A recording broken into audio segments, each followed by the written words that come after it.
You're listening to Changing Reality. Changing Reality, where we bend reality all across the world. Only on WQHS Radio. So hi everyone and welcome to another episode of Changing Reality. Welcome one, welcome all. We're so excited to have you with us here on another episode. If this is your first time watching the show, where have you been? Didn't you know that this is the place to be? And if you are a returning guest, please, we enjoy all of you tuning in, your comments, your questions, everything is much appreciated. So thank you for supporting the show. So for all of you first-time viewers, Changing Reality is a show that features phenomenal people from all walks of life, who are in essence changing their own reality. And through this show, we have the opportunity to hang out with an array of phenomenal people, from social change makers, entrepreneurs, business owners, to even artists, musicians, and inspiring individuals from all across the world, and many of whom have spent some time here on the Penn campus as well.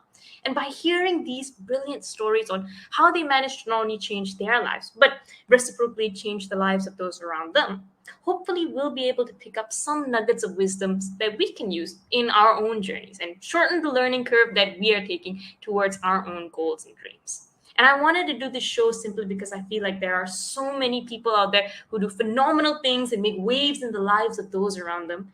And I'm sure those stories, and you'd agree with me on this, that stories that they have the power to influence the way that we look at ourselves and the world around us. And I believe that these stories are essentially the keys and the essence to unlocking the different tips and tricks, the different strengths and weaknesses, the different ideas that we have within us, so that we too can start figuring out how we can change our reality. And to show you how much I believe in the power of stories and how much it's helped me personally in my life, I actually founded and run a youth movement called Ascendance based on the power of stories. We started off in Malaysia, which is where I'm from, but today we work with not just our own Malaysian Ministry of Education, but over 28 countries to help everyday students from elementary all the way up to college discover what they love doing, go out there and get real-world experiences, and incubate their own careers. And we've been fortunate over the years to run various sessions, programs, experiential learning activities, projects, and so much more to help over 35,000 students, 28 countries, and to date have even incubated countless number of student-run projects and social enterprises run by students as young as 8 to 25 years old. And the essence of all of that has been stories, has been kind individuals who have been willing to share their time, their expertise, their journeys, so that we can learn from their experiences. And just like that, I hope that this show is that same platform for all of you, so that all of you listening today can hopefully squeeze out the lessons that you need and figure out a little bit more about yourself and things that you want to do from this show. So if there's any topics that you want to talk about, if there's any conversations that you want to have, let us know, and we'll try our best to bring them on the show and to curate the experiences that you need to excel in things that you want. And many of you have been expressing a huge interest in the world of education, and especially in the world of education and entrepreneurship, and how those two things intersect. So our theme for this month is on the world of education, fortunately enough. And we have someone who is probably the most exemplary individual on campus to represent these two interesting and phenomenal yet different kind of worlds. We have with us a serial entrepreneur and a graduate of the University of Pennsylvania, who today, as our guest speaker, has not only gone out there and excelled phenomenally as an entrepreneur, but who has founded, funded, and at the same time mentored and aided several education ventures over his 25-year career.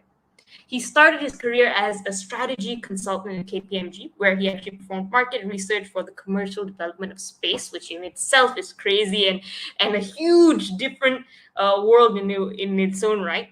And he later was recruited to serve as a senior executive on 2 digital marketing agencies, one of which went public in 1998.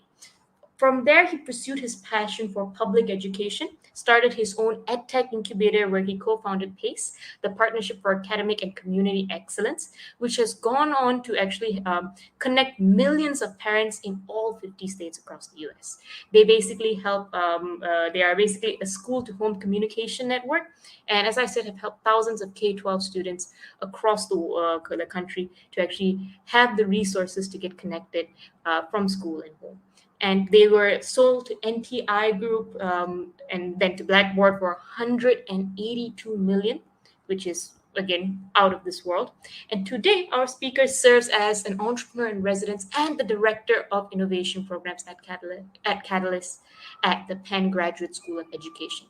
Here, he mentors aspiring education entrepreneurs, supports the Milk and Penn GSE Education Business Plan competition, and is a huge contributor towards the education entrepreneurship ecosystem that we all get to enjoy and that we all get to learn from.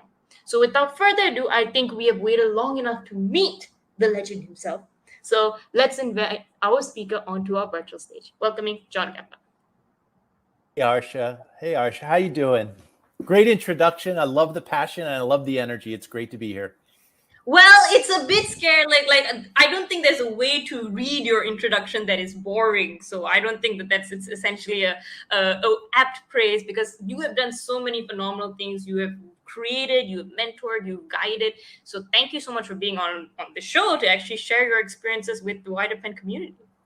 Thank you for having me. It's interesting when you share that bio, I'm often reminded of the famous Michelangelo quote, who said, "If you only knew how hard I worked at my craft, you wouldn't be so surprised at what I've created." I have a little bit of a different bent on that quote. I like to say, if you only knew how many times I failed at entrepreneurship, you wouldn't be so surprised at my occasional success. And I think that's a key theme of my work as an entrepreneur is, how do we overcome adversity? How do we ensure that we're resilient and perseverant? But it's just awesome to be working here in this job at the University of Pennsylvania. My roots, where I started coming to campus at a young age, given my roots were both of my parents attended University of Pennsylvania as well. No, I think you were, of course, a graduate of Penn. You worked at Penn. Your parents were Penn alumni, and I think your son also recently graduated from Wharton, right? So, That's right. Yeah, this past June, it was a really exciting time. I had the honor of celebrating my own 30th reunion, but my father also celebrated his 60th reunion. And at the same time of me celebrating my 30th and my dad celebrating my 60th, my son walked down Locust Walk as a graduate from the University of Pennsylvania's Wharton School of Business. So it was a great time. The three Johns, celebrating incredible milestones. Okay, that is number one, insane, because of course the name legacy itself is crazy, but it's also crazy how you guys spaced it out at exactly like 30 years. Like was this the grand plan? Like, okay, guys, like we've got to all like finish our papers so that we can all celebrate the 30-year intervals. But okay, very cool. I think we can start off right off the bat and embarrass your son a little bit. I think we have a photo of you delivering a lecture, and as well as having speaking a little bit about him as a graduate there on the projector, if I see right. Tell me about this in a sense. What were you saying? Tell us the story that we promise we will not relay to your son afterwards. It was a great lecture. It was to Leadership in the Business World, which is a Wharton summer program that teaches aspiring high school seniors from around the world on leadership skills, leadership principles, and the basics of what you'd learn through a Wharton undergraduate education. I shared that day lessons learned on my entrepreneurial journey. And I shared a story. Your theme of this show is the power of stories. And I was sharing how, when I was an up and coming entrepreneur, starting a couple of companies back when JJ, my son, was born, I can remember running the company out of my house and almost running out of money. That's the biggest rule in entrepreneurship. Droom, don't run out of money. And we were running out of money. It was one of those stories of overcoming adversity and being perseverant. And I'll never forget, my son kind of looked up at me at that time and said, "Well, Dad, I guess it's time for you to get a real job." And it's funny, I shared that story. And now, of course, he's off to his own races as a graduate of the Wharton School, taking entrepreneurship courses, majoring in marketing, and now working on pursuing a career in the film industry. So I shared that story, and a lot of the students got a kick out of it. That smart ass son who said get a real job is later, going through the process of his own, career journey at the University of Pennsylvania. Well, as you said, the world of entrepreneurship is such that you get 99% failure or 80% if you're lucky, in a sense. So I'm sure you get the opportunity to, come back and at least at one point point it back out and reverse that on your son, hopefully. That's for sure. But no, it's amazing, and you have done so many things specifically in education. Like you brought entrepreneurship into the world of education in your career as well, which is absolutely brilliant. And I think when we last spoke, one of the things that you mentioned is that your family had a big influence on how you saw education growing up as well. And I think you mentioned your dad was a first generation college student and the impact that that had on it. Growing up, what was kind of the talk around education in your household in a sense, and how important was it to you? Yeah, it's a great question. So, first of all, both of my parents were first generation high school Mhm. graduates, not even college graduates. None of my grandparents graduated from high school. They were immigrants, hard workers, blue collar workers. And they instilled in my parents the importance and power of education. In fact, my grandfather, Angelo Gamba, was a bridge painter. He actually painted bridges in Newark, New Jersey.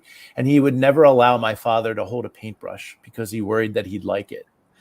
He said, no, you're going to go to school. You're going to go to college. And lucky enough, my father was offered a scholarship to go to the University of Pennsylvania. He was a student athlete. He graduated in 4 years, although he thought in the first week that he would never be able to graduate from the University of Pennsylvania. I'm sure everyone thinks that at Penn right now as well. But yeah. As fate would have it, when he graduated, he met my mother, who was a student at Penn School of Nursing, where she graduated. And then kind of the rest is history. I was born in 1970, and some of my first memories was going to Penn versus Princeton basketball games at the Palestra. It instilled in us, my dad instilled in us a hatred for orange and black. We still don't celebrate Halloween in our family because of the colors. We hate Princeton. But I can never forget those incredible nights going to games at the Palestra and just walking around campus and just feeling this sense of pride and honor and always thinking maybe someday I'll be able to come here. And then sure enough, in 1988, I entered the University of Pennsylvania. My mom had graduated after Penn School of Nursing as a graduate student in sociology in the mid 80s. So I was going to campus then when she was attending class right off of Locust Walk. But more importantly, I think, is this instilling this sense of purpose in the field of education. My father was a school board chairperson of a school district outside of Philadelphia. My mom was a community college professor in teaching statistics. My sister was a Montessori teacher. So education has always been in our DNA. We always wanted to, do good and do well in the field of education as an education entrepreneur, in my case. And, that led to the forming, led by my mom and dad, of the Gamba Family Foundation, which came together in 2007 with a mission and a vision of closing the achievement gap for inner city schools. So the four of us get to work together and invest our resources in causes related to the deeper learning movement and again, closing that achievement and opportunity gap for underserved communities in the United States. No, but it's actually like not only is that heartwarming to hear, but that's actually so brilliant that all four of you have taken a slightly different education path in a sense, in terms of your careers, and then now you kind of get to bring those experiences together and do something to give back to the community as a family. That's lovely in a sense, and we probably should get more families to do things like that. So just like hint, all families out there, like learn, yeah. Tell me a bit about the time when you were rewind the clock when you were a college student deciding what you want to do. I know you majored, if I'm not mistaken, in US history. Did you know back then that education entrepreneurship or entrepreneurship in general was something that you wanted to do? Or what was kind of college teenager you thinking about when you thought of the rest of your life back then? That's a great question as well. So I went to graduated from a Jesuit high school, Georgetown Prep in Rockville, Maryland. And I think the roots really were the Christian service project that I was involved with at a soup kitchen, where I had to go for, I think, 10 weeks, Sunday mornings to serve at a local soup kitchen in Washington, D.C. As we know, the Jesuit tradition of men for others really instilled this, a purpose-driven life, giving back, being selfless, constant thought of others. And so when I, went through my high school years, I had a teacher, Dr. Oakes, Stephen Oakes, who's still there teaching, who was my American history teacher. And I just loved American history. I loved his style of teaching. When I got to Penn, I looked at a lot of different majors and decided on a track of American history. My advisor was Drew Gilpin Faust, who went on to become the president of Harvard University. And so I had a great experience as an American history major at Penn. When I graduated from Penn, I really didn't know exactly what I wanted to do. I thought it was something related to law. I was kind of on a pre-law track and actually worked at a public defender's office in Washington, D.C. when I graduated from Penn, and quickly discovered 6 months into that experience that I didn't want to be a lawyer, and that possibly business was for me. I then went into, as you shared on my bio, a role as a high-tech consultant at KPMG Pete Marwick in Washington, D.C. Had a wonderful partner who taught me the fundamentals of business strategy, marketing, sales, business development, operations, and then got recruited out of there back when the internet was this kind of mysterious, this World Wide Web was going to, change the face of business. And joined a digital agency, which later went public in 1998, US Interactive. First Magnet Interactive in Washington, D.C., and then US Interactive in Los Angeles, California. But I always had this vision and this idea that game-changing things could be created in the field of education through the use of technology. And that's when I founded Incubate in 1998, which was an Edtech incubator built through the vision of sort of Bill Gross's Idea Lab, where we would look at business plans, we would help raise funding, we would, kind of a venture studio model, bring in resources to develop products. One of those products and platforms became PACE, the Partnership for Academic and Community Excellence, which was a transformative platform that allowed administrators to record personalized voice messages and send those messages to parents in a moment's notice. And then I was kind of off to the races in building out that company from 1998 until its ultimate exit in 2008 to Blackboard in an all-cash transaction. Oh gosh, that itself is mind-boggling to think. I think we mentioned it was in the hundreds of millions when you guys sold the company, and when it was acquired, in a sense, which is every entrepreneur's dream, really. You spend 10 years building out something that not only has a lot of monetary value, but I think the work that you guys had a lot of actual value and impact among the students, among the teachers, among the parents, in a sense, in connecting the different people involved in the kids' education together. And we'll get to that in a moment, but you skimmed through so many interesting things so fast that I'm going to have to go back and I'm just have to pick that apart. First of all, space, okay, space is my trigger warning, because I love space too much, and I love essentially anything to do with I think the whole outer space and universe out there. You worked in one of your first roles, as you mentioned, in KPMG. I think one of the consulting clients and projects you had was with NASA. How do you even start learning about things like this? Isn't that literal?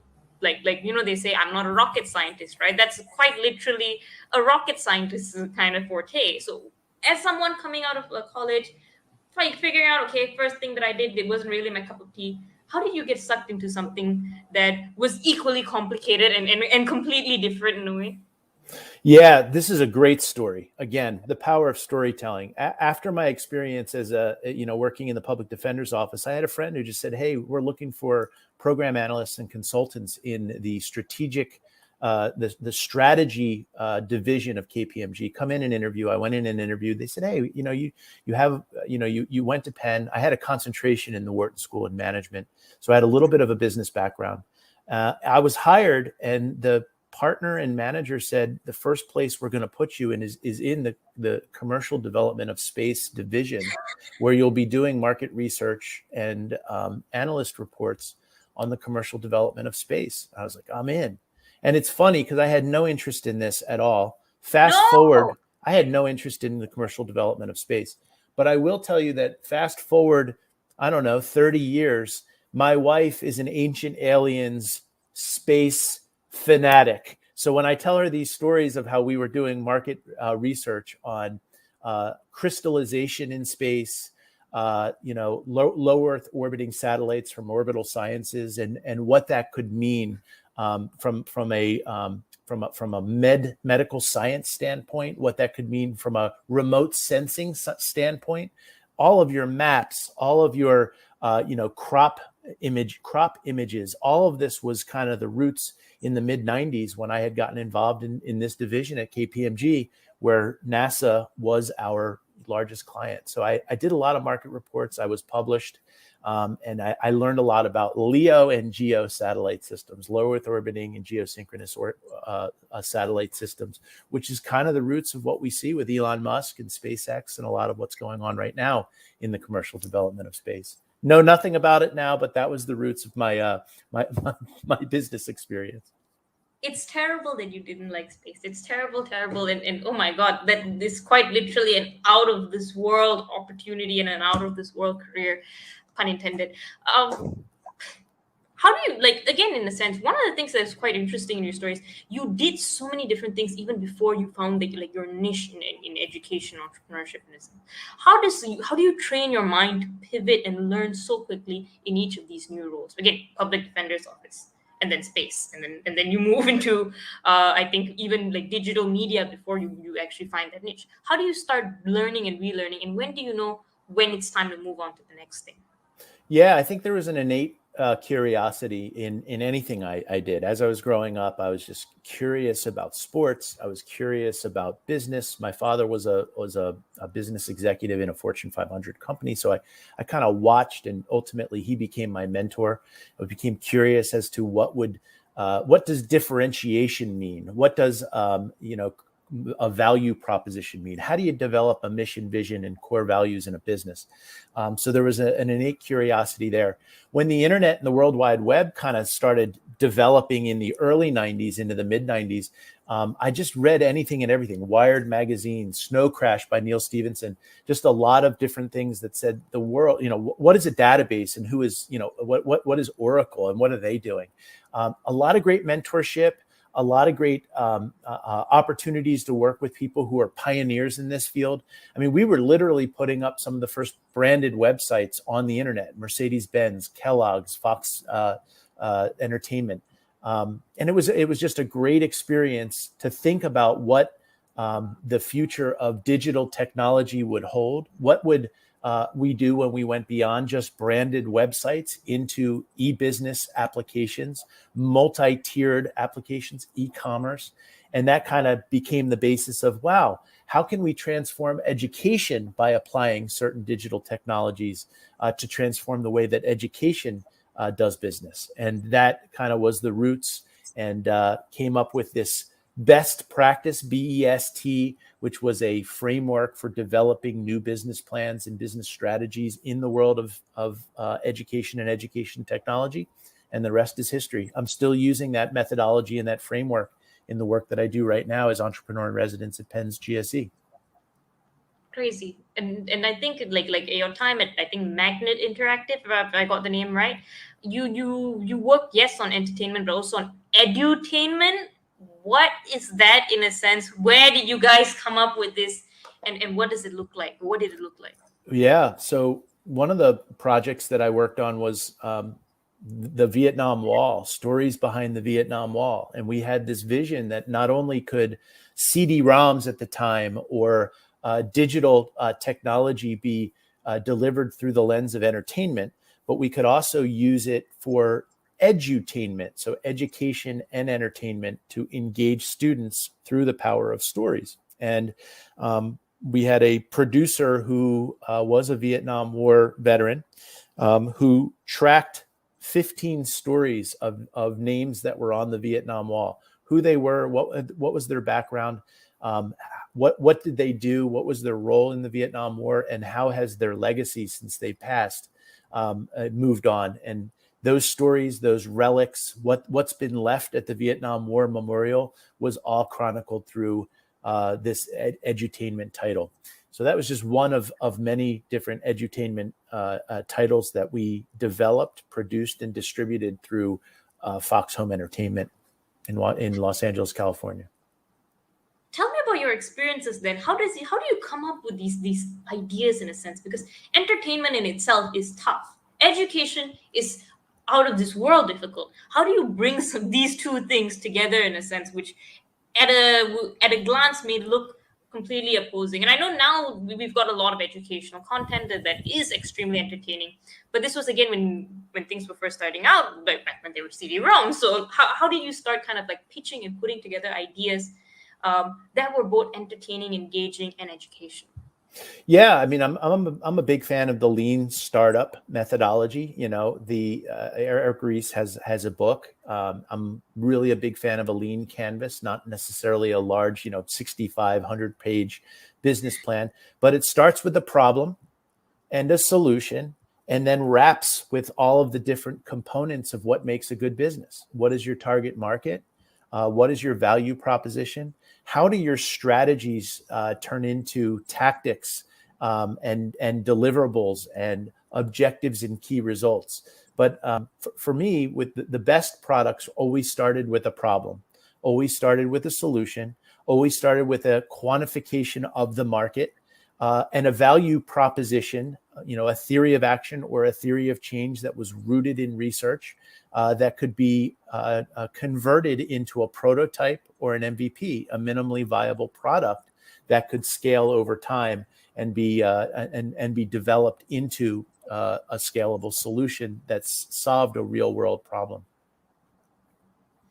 Yep. And how did you bring this kind of investment ethos, in a sense, to the work that you were doing, and see that when you were evaluating startups, in a sense, like you, as we spoke about, I think afterwards you started your own investment firm, in a sense, where you which is where I think you discovered pace, in a sense. When a company like that came to you, maybe even that story in particular, what was your initial reaction? How did you kind of merge that ethos with what you were seeing and what they were bringing to the table?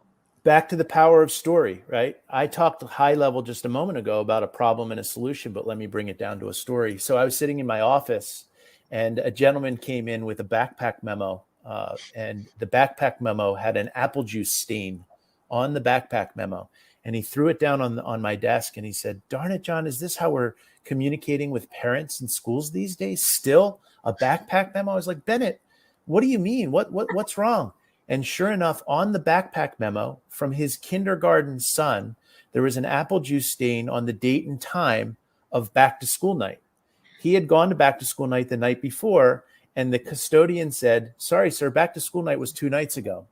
So he got the date and time wrong of back to school night and was so frustrated. He came into my office and he said, "We're going to change the way schools communicate with parents. We're going to create the first and only school-to-home communications network that allows this administrator, this principal, to record a message and send it out to parents in a moment's notice." And then the rest is really history. I said, "You're crazy. That's already being done. There's polling applications for voting. There's direct marketing applications." He said, no, we're going to do some market research. We're going to quantify the market, and we're going to discover that this is not happening in schools. Now, this is the late 90s. And sure enough, there was a market opportunity, which we were able to quantify, which we were able to determine how much it would cost for a school to purchase a product like this. Slowly but surely, we got one elementary school, then one Southern California school district. We even had creative ways for it to be subsidized by corporate sponsors. Corporate sponsors were sponsoring the messages. This message is brought to you by our partner in education, Neil Klimo of Remax Premier Real Estate. So we got really creative with how the programs could be subsidized. Then we moved beyond just outreach communications, thinking that a more involved parent led to a higher achieving students. We started thinking about, well, Columbine happened a short time ago. How can we send or support emergency communications, not only through the telephones, but also through email or through texts? And so we developed an emergency communications capability. And sure enough, on 9/11, all of our New York clients were using it during the tragic events of 9/11. And then we woke up to attendance communications. So if you get attendance communications at home saying your son or daughter was marked absent today, please excuse the absence, we created that as well. So it was a full service integrated school to home communications platform that informed parents, allowed administrators to send messages during times of the unthinkable, as well as student attendance communications. And I get a lot of stories. I get a lot of email. the solution was used. Blackboard Connect was used during the tragic events of Parkland, during Santa Fe, and most recently during Uvalde. And while that event is tragic, many people are saying that it was the communications with parents that actually saved a lot of lives. Unfortunately, we lost 21 lives during that event, but it just warms the heart when you get those stories that your product or service that was kind of invented on a napkin is now used during life or death situations. As I said, I think this is the real definition of impact, in a sense that like you can't go more than your work has been instrumental in saving lives. And I think that shows how brilliant of a solution it is, how elegant it was in terms of being simple enough to understand and to be implemented at a wide scale scope. Many times people don't see the need for something until tragedy strikes, in a way. So in those initial stages of kind of raising the seed round, talking to schools, getting this implemented, what were the biggest kind of, I would say, roadblocks or obstacles that you saw that you guys had to overcome in bringing the solution out there? I share a lot about this. Some of the lessons learned, back when, my son was saying it's time to get a real job. I had sort of a few come to Jesus moments, right? One lesson was surrounding yourself with people who are smarter than you. And I'll never forget, as I was trying to develop this partnership for academic and community excellence and kind of winging it, I wanted to be Steve Jobs, but I recognized I couldn't do this without having people who are a lot smarter than me join me and help me develop the value proposition. And it was important to recognize is I needed someone like a Tom Motter who knew how to sell into schools, knew how to position a product to be able to be embraced by a school system. I needed a Josh Roth, our CTO, who understood how to send emergency communications through the POTS, the plain old telephone service. To be able to get 50,000 calls out in under 15 minutes is like an art.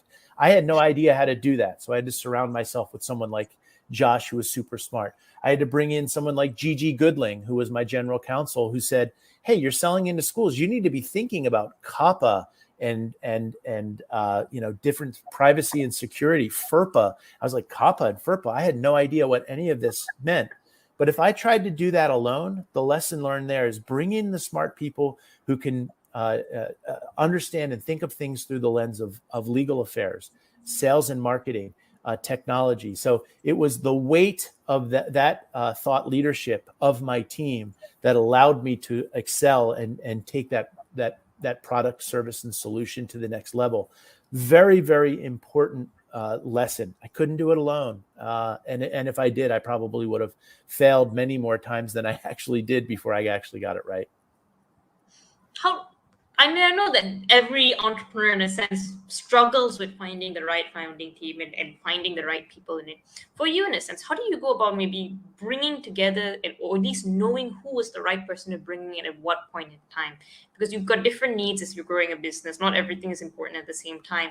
So how do you go about deciding, okay, I need this expertise. I'm going to focus on this aspect of the business and being able to do that successfully to bring something to market, in a sense? I coach my mentees that it's about research. Really look at the benchmark companies that are in your space and look at who they brought in. Look at who their leadership is. What is their background? And I'll say, Harsa, that it's hard. We like to say that competing in the K-12 and even the pre-K to career education space is like, dealing with the glacial pace by which they operate. It's very slow. And there's an art to being able to do this. So bringing in the right people through the process of benchmarking competitors and benchmarking some of those who are doing it really well, I think is critically important. It's also important to acknowledge that in this space, digital learning, education especially, there's a lot of cross-functionality, right? It's not just, I need a full stack engineer and any full stack engineer will do. It has to be a full stack engineer who understands things like interoperability. How does a product or service interoperate with a school's infrastructure? instructional designing. How do you develop a product or service that will be embraced by a classroom teacher or an administrator and work within their instructional episode environments? So really important to understand the art of instructional design, curriculum development, and how instructional designers and curriculum developers work with software developers. So it's really important to understand the interdisciplinary elements of those working relationships, the cross-functionality that's required in between those elements in terms of how a product or service is designed. It's really an art, takes a lot of research, takes a lot of benchmarking, and that's kind of what we do through our Entrepreneur in Residence program. Benchmarking, research, thinking about how to develop a cross-functional team and how that team will scale over time for sustainable competitive differentiation. No, very cool in a sense. And I think we can put up a little bit of some photos of you speaking to students in a sense, in your lectures, bringing out like all of these phenomenal tips and tricks in a sense. Where was this lecture specifically, I think, on campus? Tell us the story behind this photo. Yeah, this was also the LBW, the Leadership in a Business World. That's at Steinberg Dietrich in one of the Wharton buildings. Mm-hmm. And I think that was also talking about lessons learned. And I think that part of my lecture really got down to measuring what matters, really thinking about if you can't measure it, it's not worth doing it. We talked in that lecture about the power of OKRs. I'm a big Andy Grove fan and John Doerr fan. OKRs are objectives and key results. Google uses them. Bono and U2 uses them. So we talked a lot about how to measure the impact of what you're doing and why that matters as you're raising money, as you're growing your business, as you need to develop a culture of OKRs or KPIs, key performance indicators within your business. And if you can create that kind of culture, you'll be on the path to success. Like from my conversations with people, especially in the education space and all of that, sometimes finding the right deliverables can be a little bit tricky. I mean, of course, like on one side, you can track attendance increase, you can track grades increase and all of that. But for many people in kind of like the education space, sometimes it can or maybe like I'd argue all entrepreneur spaces in a sense, it can be a little bit hard to decide on the metrics and really stick to it as you're seeing a project through in a sense. In your experiences of the many different projects that you've run, how do you know what is the one or two things that matter for you to track? Because as an entrepreneur, there's so much information, so much data, so much things that you can kind of look into, and you don't know going in which is going to be the best metric to look at. So how do you make that decision? It's a great question. In my field, where I'm working with a lot of K-12 education Edtech products, we start by looking at standards, right? And standards are basically expectations. That could be Common Core. That could be SEL standards like CASEL standards. So there are prescribed or ascribed standards that are out there that say, unless you can align your product or service to those standards and demonstrate that your product or service delivers against those standards, you don't have an efficacious product or service. So we look at the standards that are out there and we think about data analytics, back-end dashboards that could demonstrate through an evaluative model how you're delivering on those standards through crosswalks, data analytics, and graphical impacts. So we start with standards in education, and we think about the analytics and the dashboards that need to be created to be able to demonstrate that you've been able to deliver that outcome. Yeah, but it's kind of like, why are you measuring things that you think are important versus measuring things that are generally recognized as important and all of that? Okay, very, very good tip in a sense, a very good kind of a thought process in building out these things. Since we're kind of segueing into kind of the nitty-gritty details of what makes things essentially succeed, I thought we can talk a little bit about this. This is a talk you gave, I think, on how innovations flourish. Tell me about this in a sense. Tell me about the experience of or this whole program that you put together. I think it was last year, if I'm not mistaken. Yeah. So I'm part of a team of change makers at Catalyst at Penn GSE. It's the innovation center within Penn GSE, whose mission is to advance innovation, impact, and equity in worldwide education. We do that through a continuum of programming, including boot camps, in that case, How Innovations Flourish, webinars, meetups, and our signature program, which is our Milken Penn GSE Business Plan Competition, which is now in its 13th year. We've supported 1,500 Edtech entrepreneurs. We've given away $1.5 million in prizes and cash and prizes. And we've watched and supported those ventures go on to raise another $150 million in venture capital. So we're really big on impact and efficacy. But recently, we've started to raise the bar on this idea of equity. And that talk was global innovation and its impact on intentional equity and what that means. And what was fascinating about that roundtable or that webinar was how different countries think about equity. And when we think about equity, we're thinking about three core things. And when the global education industry is thinking about, they could be different, but they do, focus on three core areas. One is equitable access. How are people from all walks of life, from underserved communities, getting access to great education? Two is equitable experiences. We don't talk enough about how education, especially in the United States, was really built through the lens of a white construct. Well, how are we culturally inclusive? How are we ensuring that when we're teaching and students are learning, we're doing that through the lens of cultural inclusivity? The way that a white male learns could be different from a woman student of color. And we have to be mindful of that. And we have to train teachers to be mindful of that. So equitable experience is important. And then equitable outcomes. We can't just say, let's teach to the test, Park and Smarter Balanced, and that's it. We have to really think about what is success and what does that mean depending on the type of students that we're teaching. How are we developing critical thinking skills? How are we ensuring that students are mentally healthy? What are we doing to think about soft skills like empathy, driving, a service-based learning model where people are thinking of others and being empathic, and developing this world for others without being so conscious on, am I getting a 36 on my ACTs and getting into the best university? We're thinking about some of those other measures that would be pointing toward an equitable world as well. So equitable access, equitable experiences, and equitable outcomes in education is something that we've raised the bar on and focused on at Penn's GSE through our programming at Catalyst at Penn GSE. This is something that I think is so phenomenal, and I think that more people should be talking about this, because I think it's something that is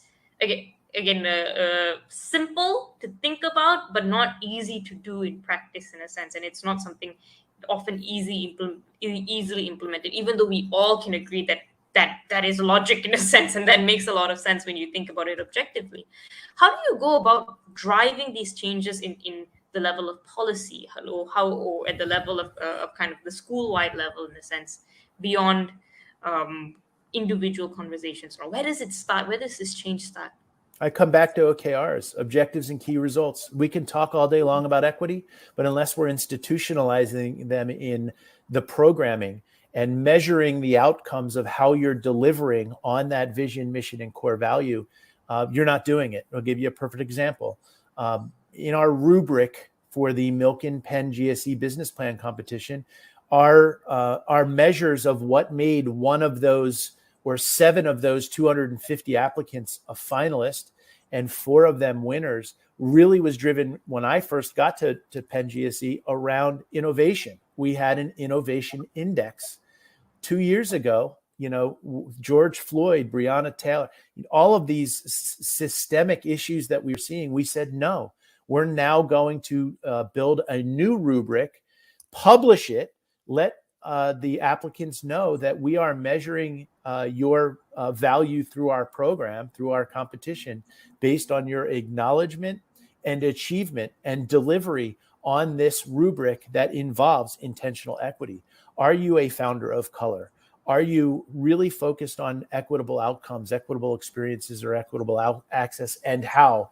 And actually saying, we're not going to just say, what is their understanding of the market, or what is the innovation that they're delivering, and mark that equally with equity. We actually increased the value of intentional equity in how we were selecting our semifinalists, finalists, and ultimate winners. I think that's important, and so it starts with intention and ends with outcomes and ends with measuring the outcome. And we've been able to do that pretty well. We still have a lot of work to do, obviously, but we're really intentional in how we're doing it at Penn GSE. No, as I said, I think you've tied those 2 points really, really well together, and I think you really show that it's not just about putting it out there, but it's about putting it in the rubrics, putting it in the evaluation criteria, really bringing that to the institution. You on one side are an amazing, like you have your educator hat, you have your entrepreneur hat, you also have another hat on kind of the philanthropic side. You mentioned about your family foundation and the work that you as a family do in kind of like for making sure that equal access and equal opportunities are provided to different groups of people.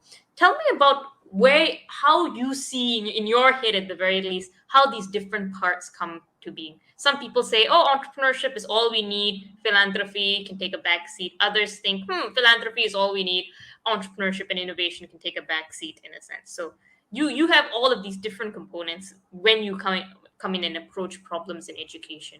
Why is that important? Yeah, I think of it as the double bottom line: doing good and doing well at the same time. Very much as an entrepreneur, market driven.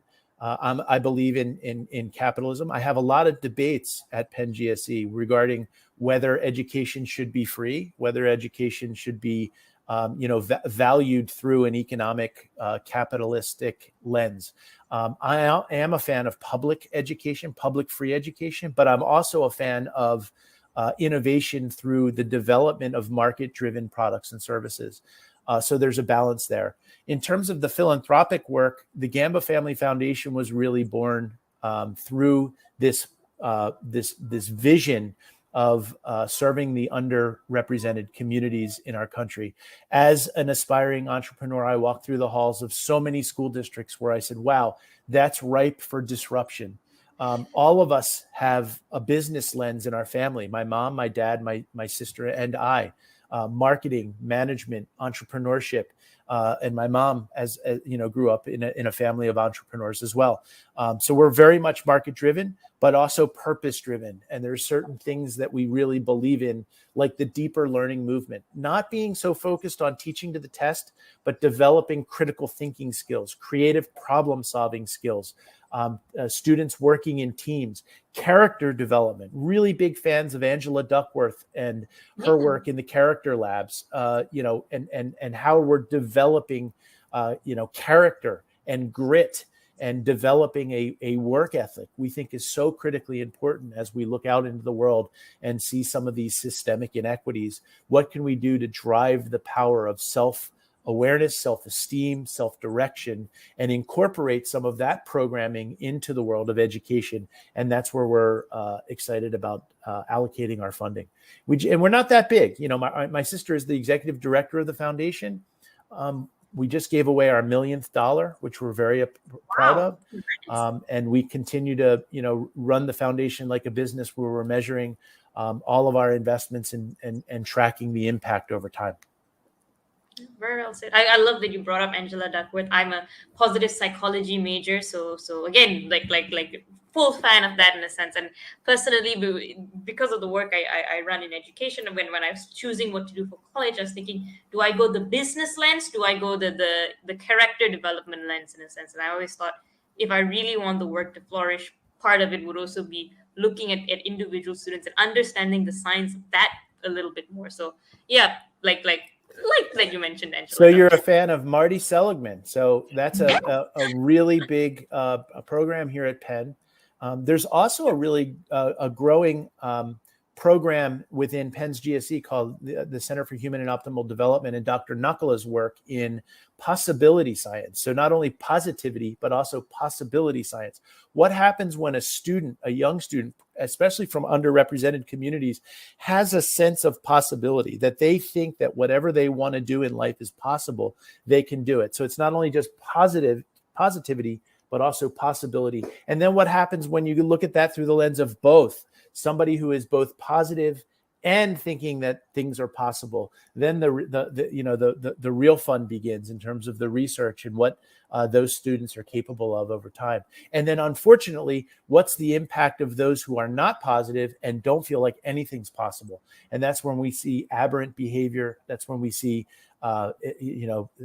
situations with law enforcement. That's where we see despair, depression, and even suicidal ideation, which is unfortunate. And what we're seeing a lot of in this mental health crisis that we face right now, post-pandemic.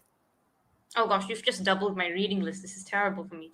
But really cool stuff. I'm checking that out. You guys should check it out too if you're listening and you're equally as fascinated with all of this as I am. So thank you for that.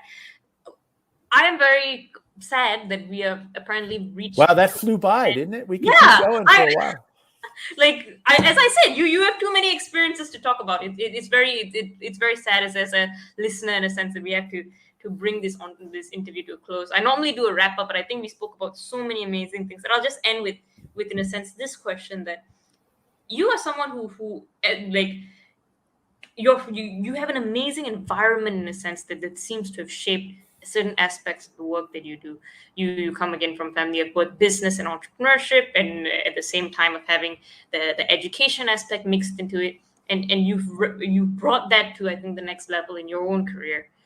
As someone who a Penn grad, parents of Penn grads, kids are Penn grads in a sense, what do you think is the most important thing in an environment of a kid growing up that enables them to achieve the things that they want to, and enables them to change their reality in a sense? And again, you work with this from many points of view. So what is the one thing in an environment that can help someone change their reality? It's a great question. And, wrapping it all up with what I'm about to say, the research proves. So the possibility research, the positivity research, and I think it's demonstrating the paradox of humility and will. I say this a lot to the entrepreneurs that I mentor. You have to demonstrate the paradox of humility and will. What does that mean? Humility is, I'm willing to be coachable. I'm willing to surround myself with people who are smarter than me. I'm willing to learn more, research more, figure out how I can get through these up and down moments of being an entrepreneur. So I have humility and coachability, but I also have will. I'm willing to run through walls to be successful. Those who have that paradox, because sometimes that clashes, I see a lot of people who are very willful and willing to do whatever it takes to be successful, but not so coachable. I see a lot of coachability, but not enough hard work and willing to run through walls. So that paradox, when I see that come together, those are the entrepreneurs I like to work with. And those are the entrepreneurs that I believe are going to be the most successful through that lens of being double bottom line driven, doing good and doing well in this purpose-driven world of education and education technology.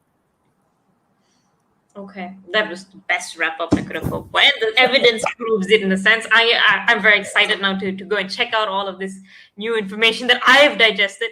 But thank you so much for being on the show. This has been a really, really fun conversation. I've learned so much, and I can only assume that our audience has learned as much as I did and had as much fun as I did listening to you and your experiences. So thank you, Harsha. It was really an awesome interview, and I hope to be back in whatever I can do to support your work on campus and beyond. I'd be happy to do it. Thank you very much.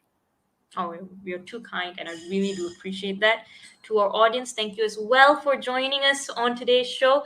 As always, if you enjoyed today's show, let us know. Give us a little like or comment below so that we can continue bringing you these different interviews, these different perspectives. And as always, this is Changing Reality, brought to you every Thursday at 10 p.m. ET. So come again next week, and we'll see you then. Bye. Bye-bye. You're listening to Changing Reality. Changing Reality, where we bend reality all across the world. Only on WQHS Radio.